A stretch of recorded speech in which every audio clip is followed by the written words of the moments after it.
আসসালামু আলাইকুম প্রিয় দর্শক, বাচ্চাদের খাবার রেসিপির আজকের আয়োজনে রয়েছে 6 মাস থেকে 24 মাস বয়সী বাচ্চাদের জন্য একটি সুপার ফুড একটি খাবার। এই খাবারটি আপনারা বাচ্চাকে সকাল ও বিকালের যে কোনো বেলাতেই দিতে পারবেন। আর নাস্তাটি তৈরি করতে খুবই সহজ এবং অল্প সময়ে। এই নাস্তাটি তৈরি করার জন্য এখানে আমি নিয়েছি গাজর। তো চেষ্টা করছি একটু ছোট পাতলা করে কেটে দেওয়ার। আর আপনারা চাইলে এর সাথে আপনারা গাজর দিতে পারেন বা মিষ্টি আলুও দিতে পারেন, এছাড়া আপেলও দিতে পারেন। তো আমি এখানে গাজর নিয়েছি আর খুবই পাতলা করে কেটে নিয়েছি। সেই সাথে এখানে আপেল দিয়ে দিচ্ছি।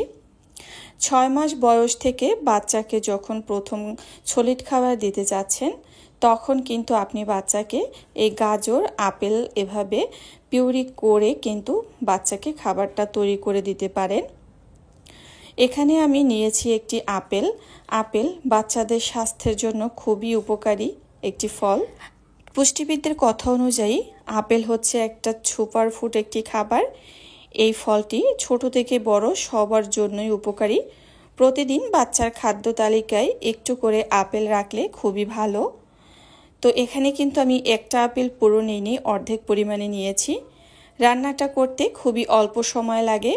আর দেখা যায় অনেক সময় মায়েদের ব্যস্ততার কারণে সব সময় বাচ্চাকে সেভাবে কিন্তু খাবারটা তৈরি করে দিতে একটু সমস্যাই হয়ে যায়। তাই আপনি চাইলে খুব অল্প সময়ে এবং খুবই পুষ্টিকর একটি খাবার তৈরি করে দিতে পারেন।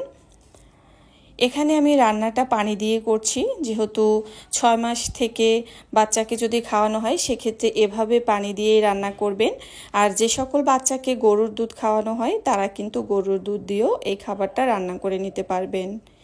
এখানে আমি দিয়েছি ওটস খুব ভালোভাবে আগেই ধুয়ে নিয়েছি, নয়তো অনেক সময় দেখা যায় ওটসের ভিতরে গমের কিছু শুকনো অংশ পাওয়া যায়, আসলে খোসা, গমের খোসা।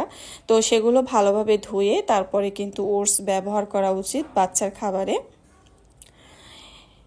এই ওটস প্রচুর পরিমাণে ফাইবার রয়েছে, আর যেটা কিনা বাচ্চাদের কোষ্ঠকাঠিন্য সমস্যা দূর করতে খুবই উপকারী।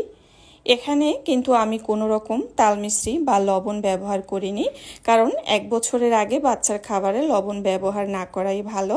কারণ এই সময় বাচ্চার কিডনি, লিভার দুটোই অপরিপক্ক অবস্থায় থাকে। এতে লবণ বা চিনি দিয়ে যদি বাচ্চাকে খাবার খাওয়ান সেক্ষেত্রে এতে বাচ্চার বড় ক্ষতি হয়ে যেতে পারে।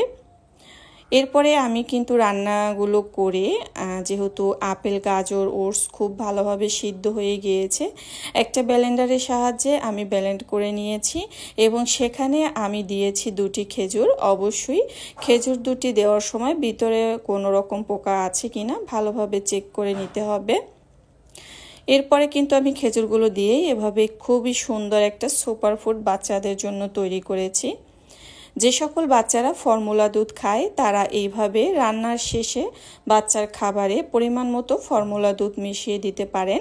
এতে করে বাচ্চার খাবারের স্বাদ কিন্তু আরও দ্বিগুণ হয়ে যাবে এবং অনেক পুষ্টি গুণাগুণ একসাথে পেয়ে যাবে। যারা বাচ্চাকে ফর্মুলা দুধের খাবার খাওয়ান, এইভাবে রান্নার শেষে খাবার আলাদা বাটিতে করে ফর্মুলা দুধ মিশাবেন। সব খাবারে ফর্মুলা দুধ মিশাতে যাবেন না, কারণ এই ফর্মুলা দুধের খাবার কিন্তু আপনি 30 মিনিটের বেশি সময় ধরে রাখতে পারবেন না। তাই বাচ্চাকে যতটুকু পরিমাণে খাওয়াবেন ঠিক ততটুকু পরিমাণে আলাদা করে বাটিতে নিয়ে তারপর ফর্মুলা দুধ মিশিয়ে দিবেন। এখানে আমি তাল মিশ্রিও ব্যবহার করিনি, কারণ এখানে এই যে খাবারটাতে ন্যাচারাল মিষ্টি রয়েছে গাজর, দিয়েছি আপেল এবং সেই সাথে খেজুর রয়েছে, এবং এখানে যেহেতু ফর্মুলা দুধটা ব্যবহার করা হয়েছে অতএব এই খাবারটা কিন্তু ন্যাচারালভাবেই মিষ্টি হয়ে গিয়েছে। এই পুষ্টিকর খাবারটি বাচ্চার খাবারে প্রতিদিন একবার করে দিতে পারেন।